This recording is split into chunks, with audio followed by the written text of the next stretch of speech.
বসিরহাটের বড় মাওলানা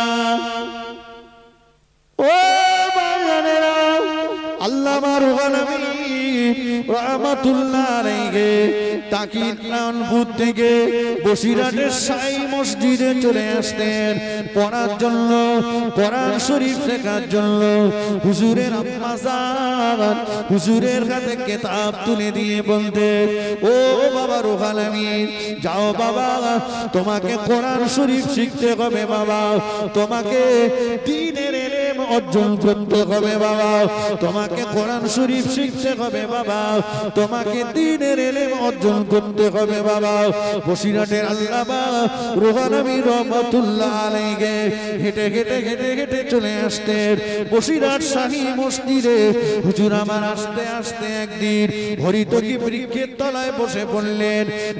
হুজুর যেন ওই বৃক্ষের তলায় বসে গাছে হেলান দিয়ে হুজুর তন্দ্রাচ্ছন্ন হলেন। কে যেন এসে বলল, ও বাবা রুহুল আমিন, গাল টাকা করো বাবা।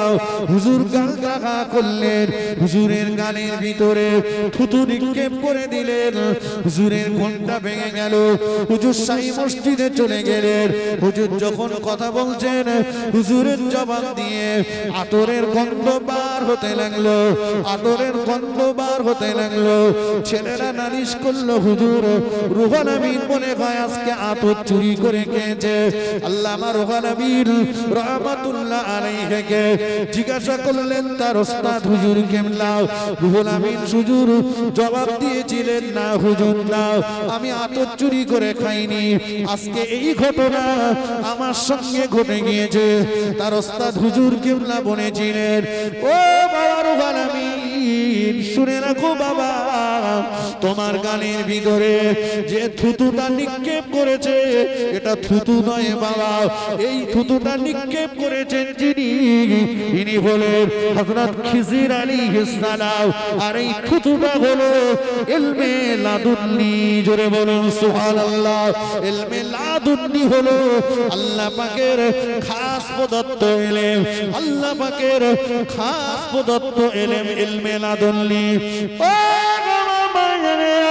বসিরহাটে বড় মাওলানা আল্লামা রুহুল আমিন রাহমাতুল্লাহ আলাইহি বাংলা জমিনে যখন কাদিয়ানী দলেরা মাথা চাড়া দিয়ে উঠেছিল, দাদা হুজুর পীর কেবলা রাহমাতুল্লাহ আলাইহি বসিরহাট হুজুরকে ডেকে বলেছিলেন, ও বাবা বড় মাওলানা, এই বাংলা জমিনে কাদিয়ানীরা বড় বাড়াবাড়ি করছে বাবা, এই কাদিয়ানীরা বাঙালি মুসলমানদের ঈমানকে লুটে নেওয়ার চেষ্টা করছে বাবা, এদের বিরুদ্ধে তোমার কলম চালাতে হবে। আল্লামা রুহুল আমিন রাহমাতুল্লাহ আলাইহি বলেছিলেন, হুজুর আপনি আমার জন্য দোয়া করুন। হুজুর আল্লামা কলম চালাতে লাগলেন, কলম চালিয়ে একটি কিতাব লিখলেন। ওই কিতাবটার নাম হলো রদ্দে কাদিয়ানী। কাদিয়ানী রদ আজও পর্যন্ত বাংলা জমিনে কোন মা এমন সন্তান জন্ম দিতে পারেনি। বসিরহাট হুজুরের লেখা রদ্দে কাদিয়ানী কিতাবের একটা লাইন ভুল বলে প্রমাণ করে দেবে। বাংলা জমিনে শিয়া দলেরা যখন মাথা চাড়া দিয়ে উঠেছিল, দাদা হুজুর পীর কেবলা রাহমাতুল্লাহ আলাইহি বসিরহাটের বড় মাওলানা আল্লামা রুহুল আমিন রাহমাতুল্লাহ আলাইহি ডেকে বলেছিলেন, ও বড় মাওলানা, শিয়াদের বিরুদ্ধে তোমার কলম ধরতে হবে বাবা। হুজুর আল্লামা বলেছিলেন, হুজুর আপনি দোয়া করুন। হুজুর আল্লামা কলম চালাতে লাগলেন, কলম চালিয়ে একটি কিতাব লিখলেন। ওই কিতাবটার নাম হলো রদ্দে শিয়া।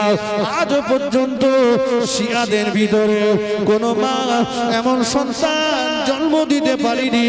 হুজুর আল্লামার রদ্দে শিয়া কিতাবের একটা লাইন ভুল বলে প্রমাণ করে দেবে। ও বাংলা জমিনে একদল আলেমেরা যখন কানমাসটা জায়েজ ফতোয়া দিয়েছিল দাদা হুজুর পীর কেবলা রহমাতুল্লাহ আলাইহি বসিরহাটের বড় মাওলানা আল্লামা রুহুল আমিন রহমাতুল্লাহ আলাইহি ডেকে বলেছিলেন, ও বাবা বড় মাওলানা, এদের বিরুদ্ধে তোমার কলম চালাতে হবে বাবা। হুজুর আল্লামা বলেছিলেন, হুজুর আপনি দোয়া করুন। হুজুর আল্লামা কলম চালাতে লাগলেন, কলম চালিয়ে একটি কিতাব লিখলেন। ওই কিতাবটার নাম হলো ইসলাম ও সঙ্গীত। আজও পর্যন্ত বাংলা জমিনে এমন কোন আলেমের জন্ম হয়নি হুজুর আল্লামা লিখিত ইসলাম ও সঙ্গীত কিতাবের একটা লাইন ভুল বলে প্রমাণ করে দেবে। এ বাংলার মুসলমানেরা যখন গোয়াল ঘরে এরা যখন মানিকের দান দিত, এরা যখন হাজত মান্নত করত, দরগায় যে শিরক বিদআত করত, দাদা হুজুর পীর কেবলা রহমাতুল্লাহ আলাইহি বসিরহাটের বড় মাওলানা আল্লামা রুহুল আমিন রহমাতুল্লাহ আলাইহি হুজুরকে ডেকে বলেছিলেন, ও বাবা বড় মাওলানা, বাংলার মুসলমানদের ঈমান বাঁচানোর জন্য তোমার কলম ধরতে হবে বাবা। আল্লামা রুহুল আমিন রহমাতুল্লাহ আলাইহি কলম চালাতে লাগলেন। হুজুর দোয়া করুন। কলম চালাতে শুরু করলাম। হুজুর আল্লামা কলম চালাতে লাগলেন। কলম চালিয়ে হুজুর আল্লামা একটি কিতাব লিখেছিলেন। ওই কিতাবটার নাম হলো কালেমাতুল কুফর। আজও পর্যন্ত বাংলার জমিনে এমন কোন আলেমের জন্ম হয়নি হুজুর আল্লামার কালেমাতুল কুফর কিতাবের একটা লাইন ভুল বলে প্রমাণ করে দেবে। বাংলার জমিনে দেওবন্দি তাবলীগ জামাতেরা যখন আখিরি জোহরের নামাজ নিয়ে ফতোয়াবাজি করছিল, দাদা হুজুর কেবলা বললেন, ও বাবা বড় মাওলানা, আখিরি জোহরের পক্ষে তোমার কলম চালাতে হবে বাবা। হুজুর আল্লামা বললেন, হুজুর আপনি দোয়া করুন। হুজুর আল্লামা কলম চালাতে লাগলেন। কলম চালিয়ে একটি কিতাব লিখলেন। কিতাবটার নাম হলো আখিরি জোহর প্রসঙ্গ। আজ পর্যন্ত দেওবন্দি তাবলীগ জামাতের ভিতরে এমন কোন আলেমের জন্ম হয়নি হুজুর আল্লামার আখিরি জোহর প্রসঙ্গ কিতাবটাকে ভুল বলে প্রমাণ করে দেবে। বরঞ্চ তাবলীগ জামাতের গুরুর গুরু মরহুম মাওলানা তায়ের সাহেব হুজুর রহমাতুল্লাহ আলাইহি পাকড়ার জমিনে যার মাজার চৈতা মালতীপুরের বাগানে দাঁড়িয়ে বনেছিল, এই বাংলার মুসলমানেরা শুনে রাখো, বাংলার জমিনে যত টুপিদারি দেখতে পাওয়া যাচ্ছে এর ভিতরে বেশিরভাগই হলো আল্লামা রুহুল আমিনের অবদান। শুধু তাই নয়, মরহুম মাওলানা তায়ের সাহেব হুজুর বলেছিলেন, বাংলার জমিনে যত আলেম আছে, এপার বাংলা ওপার বাংলাতে যত আলেম আছে, সমস্ত আলেমদের এলেমগুলোকে নিয়ে যদি দাড়ি পাল্লার একদিকে চাপিয়ে দেওয়া হয়, অপর দিকে যদি বসিরহাটের আল্লামা রুহুল আমিন রহমাতুল্লাহ আলাইহির এলেম চাপিয়ে দেওয়া হয়, হাজার হাজার আলেমদের ইলমের পাল্লাটা হালকা হয়ে যাবে, আল্লামা রুহুল আমিনের ইলমের পাল্লাটা ভারী হয়ে যাবে।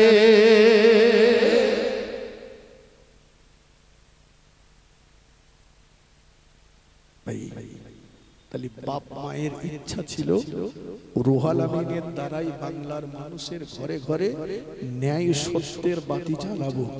মা বাপের আশা পূরণ হয়েছে না হয়নি? একটু হ্যাঁ না বলেন। আমাদের কচি ঠ্যাং সোজা করে ফেলতে পারে না, কচির বাপ বলতে যা, আর এরকম করে ঘুরিস না, একটু যা, মাল কামাই করলে। ও সেলাই কারখানায় চলে গেছে, কাজ একটা ঠিক করে সেখানে যে তেরেঙ্গা শেখর গুটকা শান্তি অশান্তি পয়মাল করে দিচ্ছে খেয়ে। জি, এইবার কিছুদিন পরে ওর হাতে একটু পয়সা করি এসছে, একটা ঠেলা কল কিনেছে, বুঝলেন? ঠেলা কল। এখন ও তো লেখাপড়া জানে না, ঠেলতে ঠেলতে কারগইলির গরু কারগইলি তুলে দিয়েছে। রাত 12টার সময় পুলিশ এসে হাজির। সে কই কেন চলো তোমার আর বাড়ি ছুটি হবে না, আমরা শোয়ার জায়গা করে রেখেছি। এখন ওর নামে যা কেস হয়েছে ও ছাড়াতে গেলে 50,000 টাকা খরচ। কত সত্য না মিথ্যা? ও 50টা টাকা এখনো ইনকাম করে এনে দেয়নি, ও ছাড়াতে 50,000 টাকা খরচ। দোষকার ওকে যদি ছোটবেলায় একটু লেখাপড়া শেখাতাম তাহলে ও অন্তত মোবাইলটা ধরে বুঝতো যে কোন গোয়ালের গরু কোন গোয়াল ঘরে দিতে হবে। বুঝতে পারিনি? বলে যা রেখে যাচ্ছি, আমার একটা ছেলে বসে খাবে। হ্যাঁ খাবে মানে খাচ্ছে তো, খাচ্ছে। ও গাছে হেলান দিয়ে বিড়ি খাচ্ছে। চাচা বলে হ্যাঁ দোকান খুলবি না আজকে? ওর বাজারে একটা দোকান দেবো। চাচা আমার বাপ তোমার বন্ধু ছিল না? বলে হ্যাঁ ছিল তো। তুই কিরম বলে গেলে? আজকে বাপের সেই বছর ক্রিয়া হচ্ছে, বাড়ি এই তারিখে আব্বা মরে গেছিল না, তার বাড়ি খতম হচ্ছে। কি হচ্ছে? কত কোরআন শরীফ খতম করছে। কারা করছে? মাদ্রাসার ছেলেরা করছে, ইমাম সাহেব করছে। আর ও গাছ হারাতে কি খতম করছে? বিড়ি খতম করতে। ওর বাপের রুহে সব পাঠাবে। দেখেন এবারে যদি ওকে অন্তত ন্যূনতম জ্ঞানটুকু ওর ভিতরে দিতে, তাহলে ওই দিনে অন্তত ও জানে যে কোরআন শরীফ দেখলে সওয়াব, পড়লে সওয়াব, শুনলেও সওয়াব। জোরে বলো, একটু মন খুলে বলে। অতএব আমি কোরআন শরীফ পড়তে জানি না, কিন্তু আমার আব্বা সবরে ফানি করতে যারা আমার বাড়িতে কোরআন পড়তে এসেছে, আমি আজকে সময়টা আর বাইরে দেব না। রান্না বাড়া গিন্নি করছে করুক, আমি ওযু করে, আমি গোসল করে ওযু করে এসে আমি পড়তে পারি না, কিন্তু হাফেজ সাহেবরা পড়ছে, আমি বসে বসে শুনবো। শুনলেও সওয়াব পাওয়া যাবে। জোরে বলুন না সুবহানাল্লাহ। দেখবেন সেই বিদ্যা বুদ্ধিটুকু নেই বলে সবাই যখন ওর আব্বা সবরেসানি করতে যাচ্ছে, ও তখন লুঙ্গি গুঁড়ুচ্ছে। কি রে বলে, লোকজন সব খাবে না, ও লোকজন খাওয়া দেবে, হাড়ি কুড়ি ঠিক করছে। আরে তুই হাড়ি কুড়ি তোর বাপ, তুই কাঁদ, তুই দোয়া কর। এতগুলো মানুষ বসেছে, কার দোয়া কবুল হবে না হবে আল্লাহ ভালো জানেন। কবুল হতেও পারে, নাও পারে, কথা ঠিক কিনা বলে। কিন্তু সন্তান যদি মা বাপের জন্য কাঁদে, সন্তানের চোখের পানি নাকে ঢোকায় আসার আগে ওই দোয়াটা আল্লাহ পাকের দরবারে কবুল হয়ে যায়। চলে বলুন, একটু মন খুলে বলে। এজন্য আমি বলি, সম্পদ কম থাক, সন্তানটাকে সম্পদ বানান। কথা বুঝেননি বাবু? সম্পদ কম থাক, 10 লাখ না 2 লাখ রেখে দেন, আর 8 লাখ ওর পিছনে খরচ করে ওটাকে সম্পদ বানিয়ে দেন। দেখবেন আল্লাহ চাইলে 2 লাখ থেকে আরো বাড়বে, ঠিক কিনা? আর ও যদি মানুষের মতো মানুষ না হয়, তাহলে কিন্তু সম্পদ রেখে গেলেও সে সম্পদ থাকবে না। অতএব সম্পদ বাচ্চাটার পিছনে ব্যয় করে ওকে মানুষের মতো মানুষ তৈরি করুন। আপনার ছেলে ডাক্তার, মাস্টার, উকিল, ব্যারিস্টার, ইঞ্জিনিয়ার, ওহো ইসলাম নিষেধ করেনি, করবে না। ওহো কিন্তু অন্তত ধর্মের ন্যূনতম জ্ঞানটুকু ওর ভিতরে ঢুকিয়ে দেন। কত বুঝুনি বাবু? ধর্মের ন্যূনতম জ্ঞানটুকু ওর ভিতরে ঢুকিয়ে দেন। ও ডাক্তার হোক, নামাজি হোক, ও ইঞ্জিনিয়ার হোক, নামাজি হোক, ও মাস্টার হোক, নামাজি হোক, ও পুলিশ হোক, কিন্তু নামাজি হোক। কথা ঠিক কিনা বলি? রাসূলের আদর্শটা ওর কাছে থাক। আর এই রাসূলের আদর্শ যখনই থাকবে, আল্লাহর ভয় যখন অন্তরে থাকবে, তখন সে তার টেবিলে, সে তার চেয়ারে বসে কখনোই দুর্নীতি করতে পারবে না। নবী বললেন, ও সাহাবীরা, ওরা আল্লাহকে আল্লাহ বলে মেনে নেবে, আমি মুহাম্মাদুর রাসূলুল্লাহ, ওরা আমাকে রাসূল বলে মেনে নেবে। শুধু এতটুকুই নয়, বালহুম ইয়াসাল্লুনা, ওরা নামাজ পড়বে, ওয়া ইয়াসুমুনা, ওরা রোজা রাখবে, ওয়া ইয়াহুজ্জুনা, ওরা হজ করবে। ওরা আল্লাহকে আল্লাহ বলে মেনে নেবে, আমাকে রাসূল বলে মেনে নেবে, নামাজ পড়বে ওরা, রোজা করবে ওরা, হজ করবে ওরা, তবু ওদের চেহারা আকৃতিগুলো শুকরার বাদরের মতো হয়ে যাবে। সাহাবা হুজুররা জিজ্ঞাসা করলেন, ইয়া রাসূলুল্লাহ গে, ইয়া হাবিবাল্লাহ, হুজুর কি অন্যায় তাদের ভিতরে থাকবে, কি অপরাধ তাদের ভিতরে থাকবে? আল্লাহ নবী বললেন, তিনটি অপরাধ তাদের ভিতরে থাকবে। এক নম্বরে রাসূলুল্লাহ বললেন, ইত্তাখাযুল কায়নাত, তারা গায়িকা স্ত্রী লোক দিগের গান শুনতে বড় ভালোবাসবে। ও ভাইরা আমার, চতুর্দিকে হচ্ছে ড্যান্স হাঙ্গামা, চতুর্দিকে হচ্ছে মেলা, মেলা উপলক্ষে ফাংশন, ফাংশন মানে তো নারীদের ড্যান্স, গান বাজনা। যে সমস্ত যুবকেরা, যে সমস্ত মুসলমানেরা এই ড্যান্স হাঙ্গামায় গিয়েছে, গান বাজনা শুনেছে, আনন্দ পেয়েছে, তৃপ্তি পেয়েছে, যদি তোমাদের বিয়ে হয় মনে রাখো, বিয়ে তোমাদের তালাক হয়ে গিয়েছে। নতুন করে যদি বিয়ে না পড়ানো হয়, ওই বিবির সঙ্গে মেলামেশা করলে কিয়ামতের ময়দানে জিনাকারীর লাইনে দাঁড়াতে হবে। ওই অবস্থায় বিবির গর্ভে যদি বাচ্চা আসে, ওই বাচ্চাগুলো অবৈধ বাচ্চা হবে।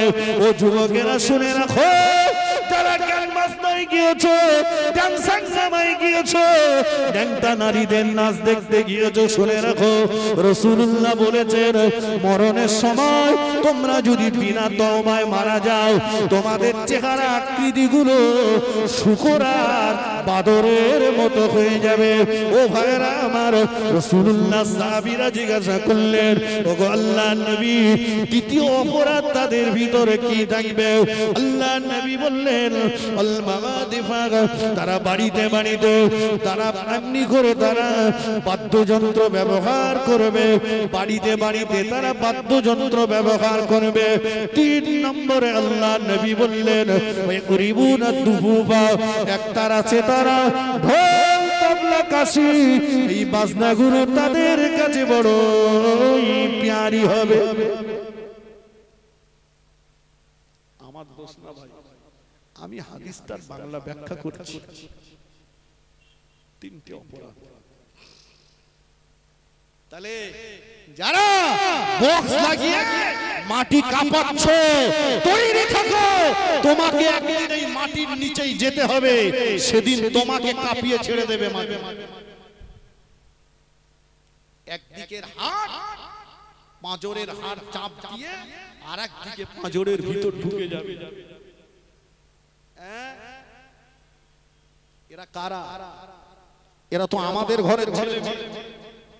কথা বলেন না কেন? আমাদের ঘরের ছেলে।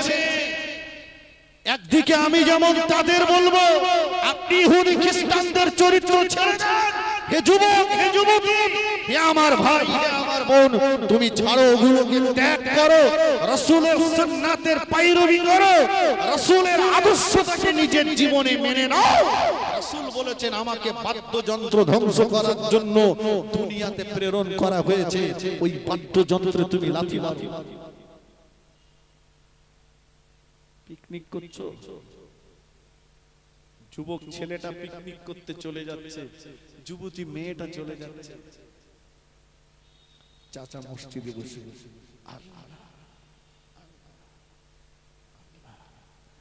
আল্লাহ বলে, ঘাট জোরে ঘুরে তোর ঘাড়ে শির কেটে যাক। কত বুঝিনি কেন? তোমার ছেলে চলে যাচ্ছে, তুমি নীরব। তোমার যুবতী মেয়েটা চলে যাচ্ছে পিকনিক করতে, তুমি নীরব। মসজিদে বসে শুধু জিকির করলে আল্লাহ পাওয়া যাবে? নামাজ পড়লেই হয়ে যাবে? তাকে আর কিছু প্রতিবাদ করেছো? রাসূল বলেছেন আলা কুল্লুকুম রাঈন ওয়া কুল্লুকুম মাসউলুন আন রাইয়াতি, তোমরা প্রত্যেকই হলে একজন অভিভাবক। তোমাদের এই অভিভাবকত্বের ব্যাপারে আল্লাহ পাকের দরবারে তোমাদের জবাবদিহি করতে হবে। মনে আছে তো আমার সেই ওয়াজ? আমি বলেছিলাম যেমন সন্তানের দায়িত্ব রয়েছে মা বাবার সেবা করা, ঠিক ততইগত মা বাবার দায়িত্ব রয়েছে সন্তানকে সঠিকভাবে লালন পালন করা। ঠিক কিনা বলেন? আচ্ছা বাবাজি, আমি গার্জিয়ান, আমি যদি নীরব থাকি, মনে করুন আমার ডান পাশের এই জমিটা একটা ঘাসের জমি, তো এই জমিতে একটা ছাগল বাঁধা আছে, ছাগলের পাশে ছাগলের বাচ্চা আছে, একটা গরু বাঁধা আছে, গরুর পাশে গরুর বাচ্চা আছে, বাছুর। বুঝতে পারছেন কথা? আমার এই পাশের জমিটা একটা ফসলের জমি, এখানে ধান বলুন, পাট বলুন, সরিষা বলুন, জমি যার সে চাষ করেছে, তো তার ফসলে ক্ষতি হচ্ছে বলে সে থাইডান ফলিডন তেল স্প্রে করেছে। ও স্প্রে করে চলে গেছে, ছাগলের বাচ্চাটা, গরুর বাছুরটা ওখান থেকে ছুটে এসে এই ফসল খেতে যাচ্ছে। খেলিও বাঁচবে, একটু কথা বলে না। দুটো গার্জিয়ান ওখানে দাঁড়িয়ে আছে, ছাগল ওর পাশে ওর বাচ্চা, গরু ওর পাশে ওর বাচ্চা, দুটো গার্জিয়ান নীরব। ওরা একবারও দুটো বাচ্চার কান ধরে টেনে বলল না যে ওই ফসল খাস নে, ওর মালিক ওতে থাইডান ফলিডন তেল স্প্রে করেছে, খেলি মরে যাবে।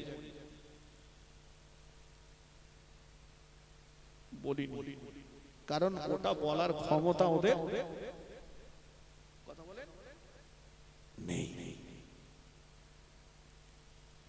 আচ্ছা, ও বলতে পারলো না আর আমিও বলতে পারলাম না, আমার কথা বোঝা যাচ্ছে? আল্লাহ পাক কোরআন শরীফের ভিতরে জানিয়ে দিলেন, ওয়ালাকাদ যারানা লিজাহান্নামা কাসীরাম মিনাল জিন্নি ওয়াল ইনস লাহুম কুলুবুন লা ইয়াফকাহুনা বিহা। আল্লাহ পাক জানিয়ে দিলেন জিন এবং ইনসানের ভিতরে একদল বেশি বেশি জাহান্নামে চলে যাবে। আমি আল্লাহ পাক জানিয়ে দিলাম লাহুম কুলুবুন লা ইয়াফকাহুনা বিহা, যাদেরকে আমি আল্লাহ বিবেক দিয়েছি, বিবেক থাকা সত্ত্বেও ওরা বুঝতে পারবে না। আল্লাহ পাক বললেন ওয়ালাহুম আইনুল লা ইবসিরুনা বিহা, আমি আল্লাহ যাদেরকে চোখ দিয়েছি, চোখ থাকা সত্ত্বেও যারা দেখতে পাবে না। ওয়ালাহুম আযানুল লা ইয়াসমাউনা বিহা, আমি আল্লাহ যাদের কান দিয়েছি, কান থাকা সত্ত্বেও যারা শুনতে পাবে না। আল্লাহ বললেন ওরা হলো চতুষ্পদ জানোয়ারের সমতুল্য। পরি আল্লাহ বললেন বালহুম আদাল, ওরা জানোয়ারের থেকেও নিকৃষ্ট। ও আমার ভাইজানেরা, আমি বলিনি, আল্লাহ বলেছে। বিবেক থাকা সত্ত্বেও যারা বুঝিনি, কান চোখ থাকা সত্ত্বেও যারা দেখিনি, কান থাকা সত্ত্বেও যারা শুনিনি, ওরা চতুষ্পদ জানোয়ারের সমতুল্য, ওরা জানোয়ারের থেকেও নিকৃষ্ট। ইবলিস শয়তান থাইডন তেল স্প্রে করেছে, ইবলিস শয়তান ফলিডন তেল স্প্রে করেছে। ও পিকনিকের হাট বসিয়েছে, ও মেলার হাট বসিয়েছে, ও ফাংশনের হাট বসিয়েছে, ও গেজার হাট বসিয়েছে, ও চুল্লুর হাট বসিয়েছে, ও এমনি করে মদের চাষ করেছে।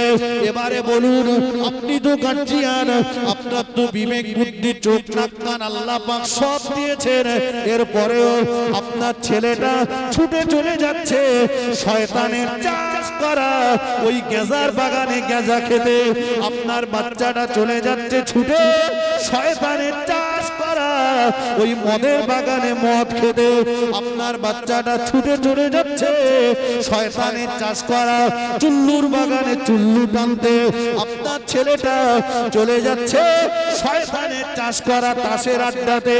ও ভাইরা, আপনার ছেলেটা চলে যাচ্ছে শয়তানের চাষ করা মেলায়, আপনার ছেলেটা আপনার যুবতী মেয়েটা চলে যাচ্ছে শয়তানের চাষ করা পিকনিক করতে।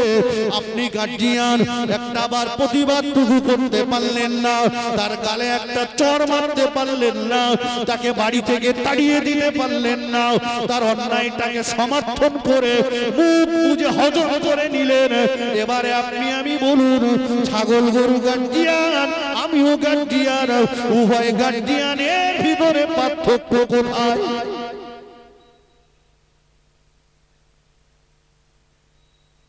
ভুল বলেছি ও নীরব, আমিও নীরব। বলে কত দরগায় মাথা ঠুকে তারবার হয়েছে একটা ছেলে, ওরে যা পারে কিছু বলবো না।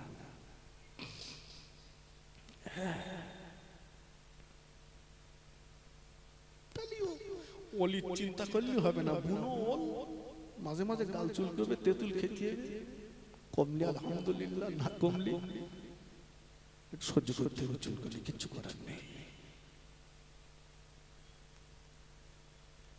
ফিরে আসে অস্ফলে যায়নি। তাহলে নাম্বার ওয়ান আমি বলেছিলাম দায়িত্ব হচ্ছে ডান কানে আজান দাও, বাম কানে আকামত দাও, তাই না? সে জায়গাটাই দুর্বল, পারি। বাচ্চার একটা ভালো নাম রাখো। কি বলেছি বাবু? ভালো নাম। ছেলে হলে নবীদের, মেয়ে হলে নবীর বিবিদের নামের সঙ্গে মিল করে নাম রাখা ভালো। জি, আমরা নাম রেখেছি, কালো মতো হয়েছে নাম রেখেছে কেলি। ঠিক বলছি না? পরিষ্কার মতো হয়েছে নাম রেখেছে হাসা, হালকা পাতলা হয়েছে নাম রেখেছে সুসু। কি সুন্দর মিল দেখেছে।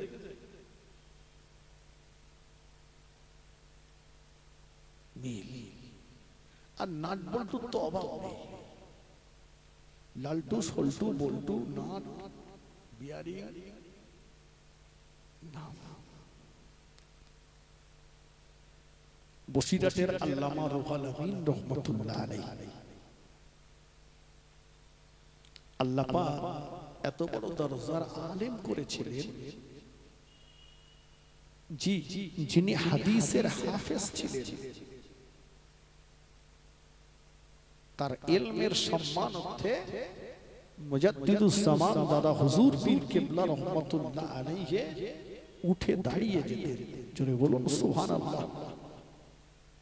জিজ্ঞাসা করলে হুজুর বলতেন, বাবা বড় মাওলানা, আমি তোমাকে দেখে দাঁড়াইনি বাবা, আল্লাহ পাক তোমার ভিতরে যে ইলম দিয়েছে এই ইলমের সম্মানার্থে আমি দাঁড়িয়েছি। সুবহানাল্লাহ বলে। বয়স 6 বছর। আব্বাকে জিজ্ঞাসা করছে, আমার নাম রুহুল আমিন কেন? বাবা, তুমি যখন দুনিয়াতে ভূমিষ্ঠ হয়েছ তখন আমি তোমার আব্বা, তোমার আম্মা, চিন্তা করলাম বাচ্চাটার নাম কি রাখা যাবে।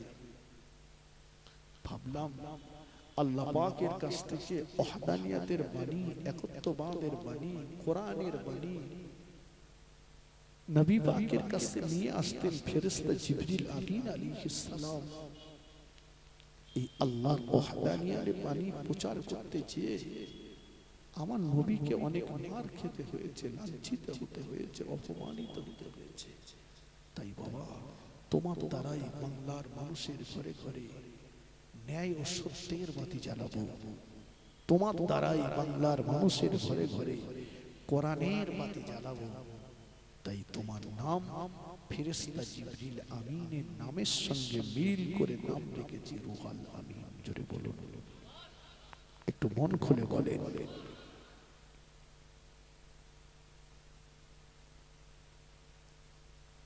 আব্বা মায়ের মনের আশা পূরণ হয়েছে না হয়নি? কথা বলে কথা ঠিক কিনা? আজকে খোদার ভয় নেই বলেই তো দুর্নীতির রাস্তাটা বেশি। ওমর রাদিয়াল্লাহু আনহু মদিনার খলিফা ছিলেন, সারা রাত ঘুরতেন। আমার রাজত্বকালে আমার কোন প্রজা গরীব কষ্টের ভিতরে আছে কিনা, আমার রাজত্বকালে একটা কুকুরের বাচ্চাও যদি না খেয়ে মরে যায়, কিয়ামতে আমাকে কৈফিয়ত দিতে হবে। কথা ঠিক কিনা বলে? ওমর রাদিয়াল্লাহু আনহু প্রখর উত্তপ্ত রৌদ্রে খালি পায়ে বালির উপরে ঘুরছে। ওসমান রাদিয়াল্লাহু আনহুর সঙ্গে দেখা, ওগো আমির মুমিনিন, আল্লাহ রাসূল আপনাকে জান্নাতি বলেছেন, আর আপনি এই উত্তপ্ত গরম বালুর উপরে ঘুরছেন, আপনার পায়ের তলাটা যেন পুড়ে যাচ্ছে। কি হয়েছে আপনার? সিংহাসন ত্যাগ করে ঘুরছেন কেন? বলছে দেশের রাষ্ট্রীয় পশু সম্পদ থেকে একটা উট হারিয়ে গেছে, ওই উটটাকে আমি খুঁজে বেড়াচ্ছি। ওসমান রাদিয়াল্লাহু আনহু বললেন, উট খুঁজতে আপনি মদিনার খলিফা আপনি বার হলেন এই প্রচন্ড গরম উত্তপ্ত বালিকে উপেক্ষা করে? ওমর রাদিয়াল্লাহু আনহু বললেন, ওগো নবীর জামাতা, দুনিয়ার এই উত্তপ্ত গরম বালুর চাইতে আল্লাহর আযাবে জাহান্নামের আগুনটা আরো অনেক কঠিন হবে। আমানত খেয়ানত হয়ে যাওয়ার জন্য আল্লাহ যদি ওমরকে জাহান্নামী বানিয়ে দেয়, সেদিন এই বালির চাইতে জাহান্নামের আগুনটা কঠিন কঠিন কঠিন। তাই আমি জাহান্নামের ভয় করে সিংহাসন ত্যাগ করে উট খুঁজে বেড়াচ্ছি। জোরে বলে, একটু জোরে বলে। আজকে খোদার ভয় নেই বলেই তো আমরা মাল খুঁজে বেড়াচ্ছি। ওরে পোজা মরে মরে মাল আমার কোলে আসো। কথা ঠিক কিনা বলেন না? জি আসুন, বলে যাই আমি বক্তব্য থেকে কিছু বিদায় নেব। আমার পরে বাংলার প্রখ্যাত ওয়াইজি, জি গোটা বাংলা জুড়ে যার নাম, আমার অত্যন্ত কাছের মানুষ, তিনি আপনাদের কাছে আসবেন। একবার মন খুলে দরুদ শরীফ পড়েন দিন, আল্লাহুম্মা সাল্লি আলা।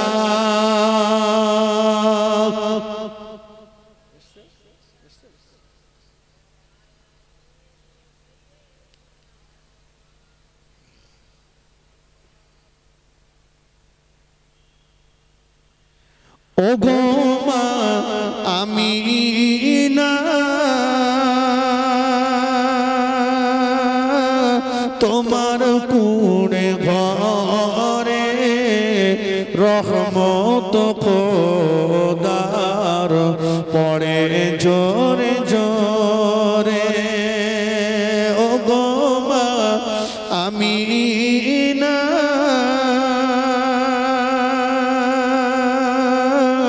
তোমার ভাঙা ঘরে রহমত খোদার পড়ে জোরে জোরে। আল্লাহুম্মা সাল্লি আলা।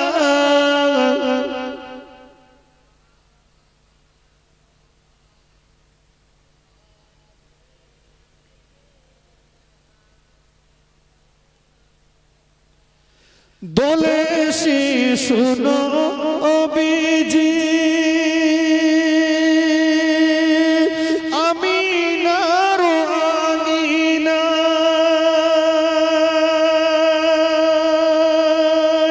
কি ফুল ফোটালেন খোদা আব্দুল আব্দুল্লাহর ওই বাগিচা দোলে শিশুনো অবিজি আমিনার আঙিনায়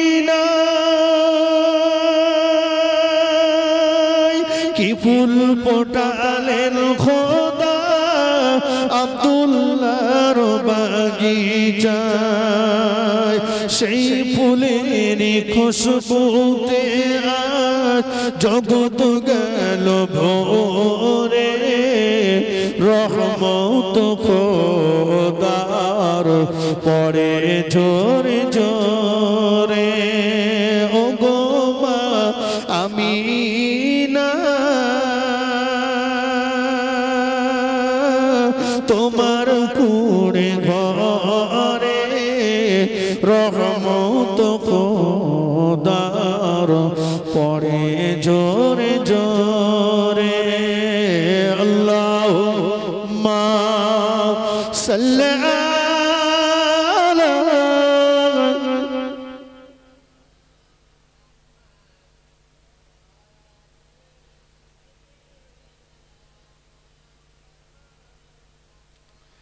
ওমা ভাইজানেরা নওজওয়ানেরা ও যুবকেরা ছেলেরা বাচ্চারা তাই আমি আপনাদেরকে বলেছিলাম আল্লাহ পাক বলেছেন লা তাত্তাখিযু খবরদার তোমরা গ্রহণ করো না ইহুদা ওয়ান নাসারা ইহুদি এবং খ্রিস্টানদেরকে আউলিয়া তোমাদের বন্ধু রূপে ইহুদি খ্রিস্টানদেরকে তোমরা তোমাদের বন্ধু বলে মেনে নিও না শুরু ছিল আমার এটাই মনে আছে এই জীবন থেকে ওটাকে ছেড়ে ফেলে দেন ত্যাগ করে দেন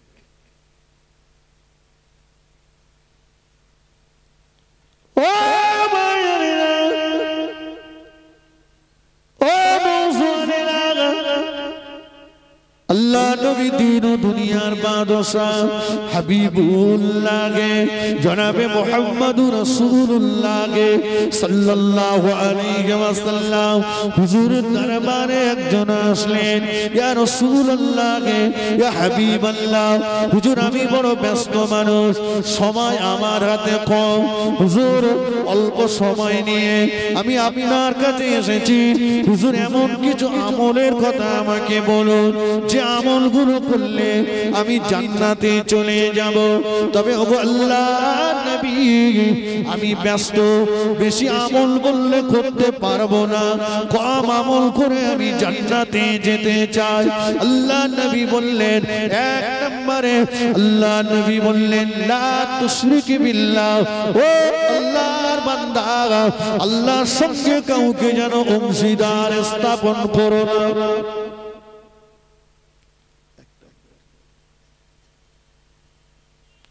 জান্নাতে যদি যেতে চাও তাহলে এক নাম্বার আল্লাহর সঙ্গে কাউকে শরীক করো না পৃথিবীতে যত নবী রাসূল এসেছেন একটাই কথা বলেছেন লা ইলাহা ইল্লাল্লাহ এটা সবার ছিল না কথা বলে লা ইলাহা ইল্লাল্লাহ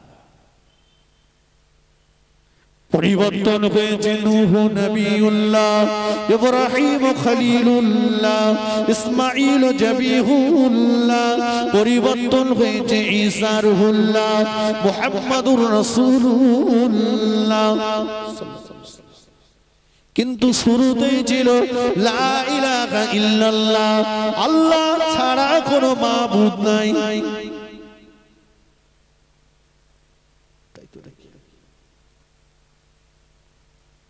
আমরা এটাতে বিশ্বাসী তো একটু হ্যাঁ না বলে ভাই আমার তো মনে হয় জানি না আমার কতটা সত্য হবে তবে আমার যা মনে হয় যতটা না বিশ্বাস আর ভরসা আল্লাহর উপরে তার চাইতে বেশি বিশ্বাস আর ভরসা এখন অধিকাংশ মানুষের হয়েছে দুনিয়ার রাজনৈতিক দলের লিডারদের উপরে। তাই তো সময় মসজিদের চাইতে পার্টি অফিসে চায়ের দোকানে বেশি যায়, ঠিক কিনা বলে? লম্বা নয়, যতটুকু বলেছি